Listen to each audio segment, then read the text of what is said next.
And the heat should melt the chocolate chips. We like ours that the chocolate chips are melted.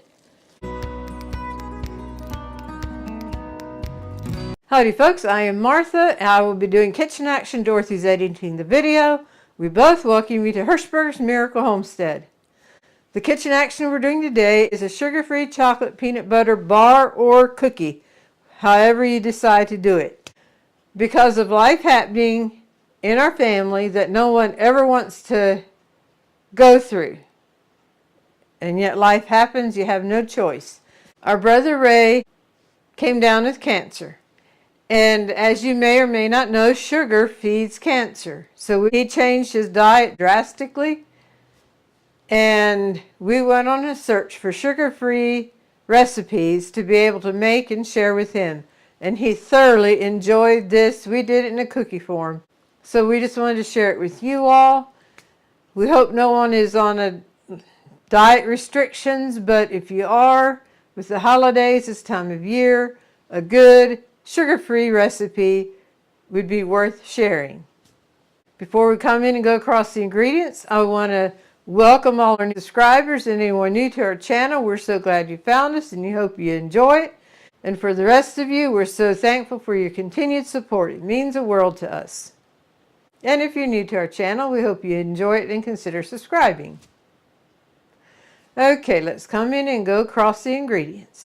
So the ingredients we'll need are the old-fashioned oats, your chocolate chips, you want the sugar-free chocolate chip, the coconut flakes, you want the unsweetened coconut flakes, the peanut butter, you need the all-natural peanut butter, the oil, this is the coconut oil we use, the honey, you will want the raw honey, and this is what we used, and then the vanilla extract, chopped pecans. This is a no-bake, so we don't need the oven, but we do need the countertop burner or stovetop. This is a two-step process. We are going to mix together old-fashioned oats, sugar-free chocolate chips, unsweetened coconut flakes, and chopped pecans. And we're going to toss this together. So here you have it. You can identify the old-fashioned oats, the coconut flakes, and the chocolate chips. And yes, even the pecans. There you go. Now we're going to set this aside because we're ready to go to the next step. Alrighty, first thing I'm going to put in the pot is the coconut oil. Now I'm going to turn it on. I like the oil to melt and like grease the kettle before I add the honey and the peanut butter. It doesn't have to be completely melted, and that's well on the way. So here we're adding the peanut butter.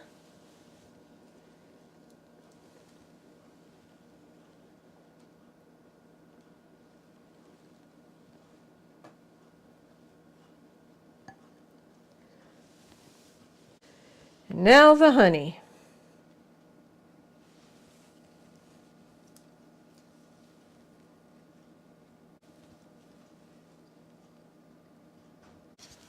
Now I like to stir this. You want to like melt this all together till it's well combined, but you do not want to bring it to a boil. If you like your chocolate chips melted when it goes into that, just be sure that it's good and hot. Maybe like it at the verge of a boil, but you do not want to boil it.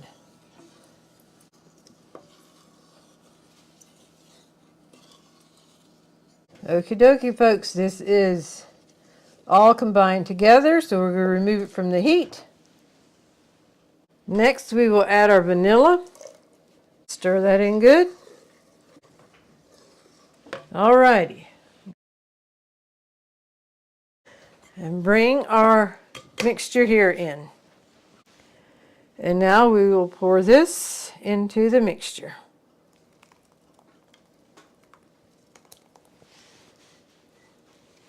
And just toss it all together. And the heat from the peanut butter mixture here should melt the chocolate chips, and I can see that they're melting. If you want the crunch of the chocolate chip, just remove the peanut butter mixture from the stove right as it's combined, and don't let it heat up anymore from that, and you should have chunks of chocolate chips to be able to crunch in on. But we like ours that the chocolate chips are melted. Just keep stirring until everything is combined. Often there's a few chocolate chips that didn't get completely melted, but yeah, but the majority of them are melted. Now we're done with our wooden spoon. Now at this point is when you decide if you want it to be in fashion of a bar or a cookie. If you want a bar, put this in like an 8x8 pan and then put it in the refrigerator after it's been in there 3-4 hours that it's cooled. Then you can cut it. We have discovered we like to use a cookie scoop. It's the medium size of the scoops that we have, and that creates a little cookie and you don't have to cut the bars. It eliminates the steps of cutting bars. And you can put them close together because if they touch as they cool, they do break apart easily.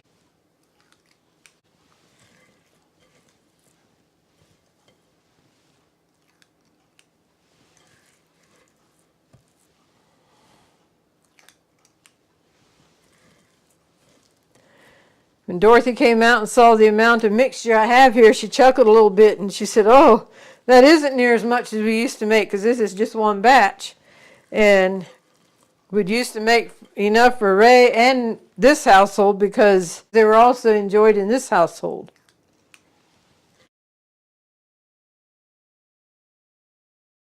I forgot to mention that we're using the reusable cookie sheet liners, or you can use parchment paper.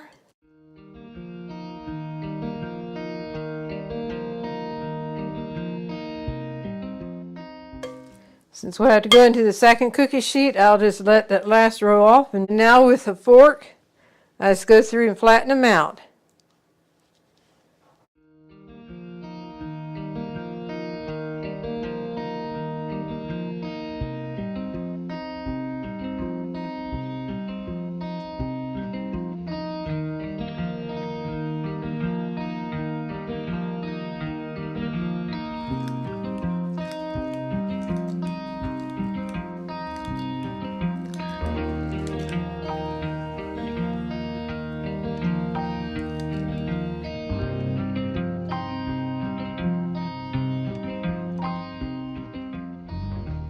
Alrighty, we have these ready for the refrigerator. The aroma of chocolate coming up at you, and yeah, it smells good.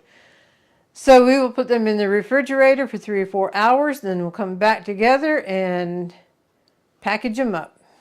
Okie dokie, these sugar-free chocolate peanut butter cookies are out of the refrigerator, and we are ready to put them on the pretty little plate.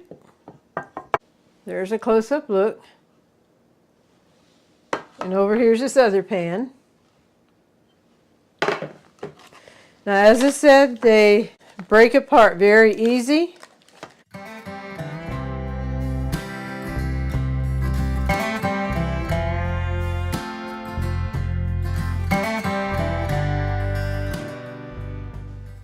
And there we have it.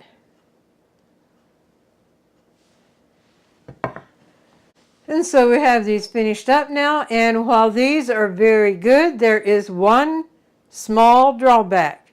Once they come out of the refrigerator, and now as they warm up, they soften a little bit and are a little bit more messy to eat. So to serve it to a crowd and to have it sitting on a table for a long time, why, that could create a little problem with them being a little bit more messy to eat. But they are so good and delicious to be able to offer folks a sugar-free option. And as I mentioned, we store these in the refrigerator, and what we normally do is put it in a container that has a lid on. This happens to be a Rubbermaid container. All right, we're ready to put in the first layer.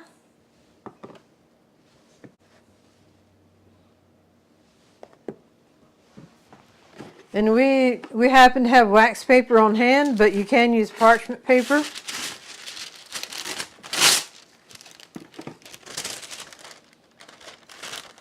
And just to take a knife and cut that so it's near down to size.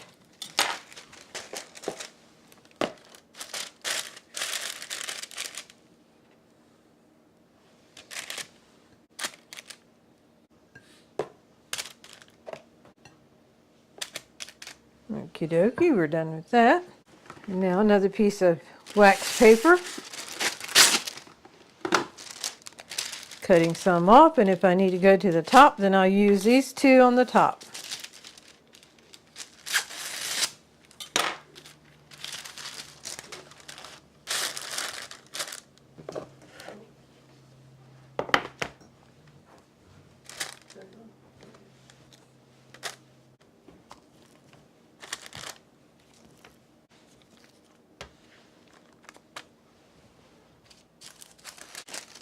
And then we just have one more left. I'll use that piece. And there we go. So here are our sugar-free chocolate peanut butter cookies that are ready to go back in the refrigerator to be pulled out and enjoyed at our discretion. If you make them, we hope you enjoy them as much as they have been enjoyed in this household. You'll find the recipe in the description box. If you've been with us before, you know we usually end up with the inspirational golden thought. Before we go there, we're going to take about 2.5 minutes to show you the ending of our food preservation from our summer garden. The golden thought features our brother Ray, so be sure to stay tuned in. Well, folks, we had a few projects that we needed to tackle, and the sweet potato harvest that we had some sweet potatoes back for the dogs, which we did use some of that in making their dog food. If you saw the video, you know we had some real extra big ones, and they had some cracks and cuts in it. And but we thought we'll go ahead and use those for the dogs. We cubed them and then blanched them for 3 minutes, and now packaged them up so they are ready for the freezer. Sweet potatoes are healthy for dogs, and they love them. And then here's some sugar-free apple butter. Have a couple different sizes here, and Dorothy did this. She experimented with doing a sugar-free. She's very pleased with it. So next fall, when apples are in season again, we'll probably video doing a sugar-free apple butter. Dorothy just reminded me that she had also baked a bunch of, it's cold. Got my fingers freezer burnt. She had baked a bunch of sweet potatoes and then mashed them, and they're 3 cups per package, which will make 2 sweet potato pie or sweet potato souffle or whatever else we want to use. At least we know there's 3 cups per package. So, and then over here, as we were collecting our green peppers this summer, we would go ahead and chop them the size we want and put them in the freezer, and we were just collecting it, and here we have them packaged up. We, of course, are keeping some in the freezer here in the kitchen, but the majority of them will be going out to the big freezer in the barn, and then we can get them in as we need them. Talking about sweet potato pie, we have pie crust in the freezer yet, so we thought maybe we need to make sweet potato pie to have here for Christmas. We'll see. We do have a video on sweet potato pie, so you can go check it out. And now for the golden thought. I'm going to be reading a song and then tell you the story of what inspired this golden thought and this song in the title, Inspirational Golden Thought. I'll be reading the chorus and then 2 verses and then the chorus again. And the song, bigger than all my problems, bigger than all my fears. God is bigger than any mountain that I can or cannot see. Bigger than all my questions, bigger than anything. God is bigger than any mountain that I can or cannot see. Bigger than all the shadows that fall across my path. God is bigger than any mountain that I can or cannot see. Bigger than all the confusion, bigger than anything. God is bigger than any mountain that I can or cannot see. Bigger than all the giants of fear and unbelief. God is bigger than any mountain that I can or cannot see. Bigger than all my hang-ups, bigger than anything. God is bigger than any mountain that I can or cannot see. Bigger than all my problems, bigger than all my fears. God is bigger than any mountain that I can or cannot see. Bigger than all my questions, bigger than anything. God is bigger than any mountain that I can or cannot see. And why is this song special? First of all, the message in it, that God is bigger than all our problems, bigger than all my hang-ups, bigger than all my fears, bigger than all my questions. And Ray, it was either a trike or a spider. Some of my brothers had spiders and others had trikes. And he would come, and often when he'd leave, you could hear the music going. And this song stands out, ringing in the air as he was driving out the lane. And this was after he knew he had cancer and he was on his cancer journey. And then also the title, The Inspirational Golden Thought. Often when he'd come in to visit, he'd walk through the door and say, well, the golden nugget for today is. And then he'd have a verse or an inspirational thought or something like that to share with us. So we thought, well, this part of our videos, we're going to end up each video with an inspirational golden thought. And while Ray had this journey he was on, his desire and his prayer would be for a miraculous healing. And God did give him the ultimate healing about 2 years into it and called him on home to glory. And that's the ultimate healing, the ultimate place for any Christian, whether you're healthy or sick, is to go to your reward, and that is for heaven and eternity. One of the sad parts to us is that his grandchildren no longer have their grandpa or their grandma, because Ray's wife Betty passed away several years prior. So again, I'll just read the chorus to the song. Bigger than all my problems, bigger than all my fears, God is bigger than any mountain that I can or cannot see. Bigger than all my questions, bigger than anything, God is bigger than any mountain that I can or cannot see. We hope you've enjoyed the video, been blessed, encouraged, and inspired. And until next time, God bless.